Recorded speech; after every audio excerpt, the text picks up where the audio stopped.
Good afternoon, everyone. Barbell corn ears, strange. China, difficulty with pork. Veg ready, out of sellable inventory. Where's all the food gone? And you should be asking yourself that when you look at this diagram of the world's flow of food in the supply chain.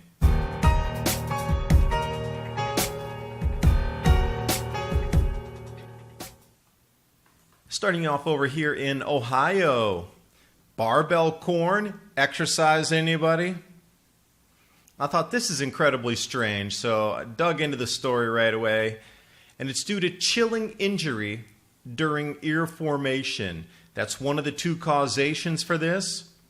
They saw it last year as well. But then another causation is glyphosate injury symptoms in non-GMO sweet corn because of spray tank contamination.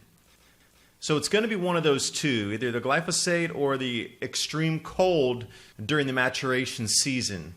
Neither of those is good. And they're also reporting on how small the ears are this year compared to even last year. And taking a peek into corn condition on the national average, the red line below everything else, that's where we are. That really steep drop off that is the outlier. That's 2012 when they had the massive floods as well. Now, corn is one thing, and we know we're going to commit to some lower yields this year, but take a look at the soybeans, for sure number 2 lowest on the chart here. But this only extends back to 2009, so it doesn't include the 1993 floods or anything that far back to 1928. But still, the lowest in the last 10 years. We'll see where prices go in the future, although they may be manipulated. But that would never happen in a free market controlled by a central bank, now would it? Over to China, everything's about pork pricing.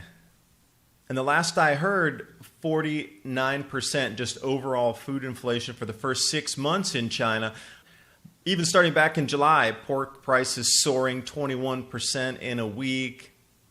And then with the swine flu sweeping through, pork imports of 60%. Now they've pretty much run through everything that has been imported up to this point. So it's a wild card from September forward, especially going into Golden Week here coming up October 1st. Huge celebration week in China at that time. A lot of people want to get the meat. So we'll see where it goes. But have you noticed everywhere you look, it's food, food, food, unusual. Oh, and here we are again, veg ready. Another unusual story.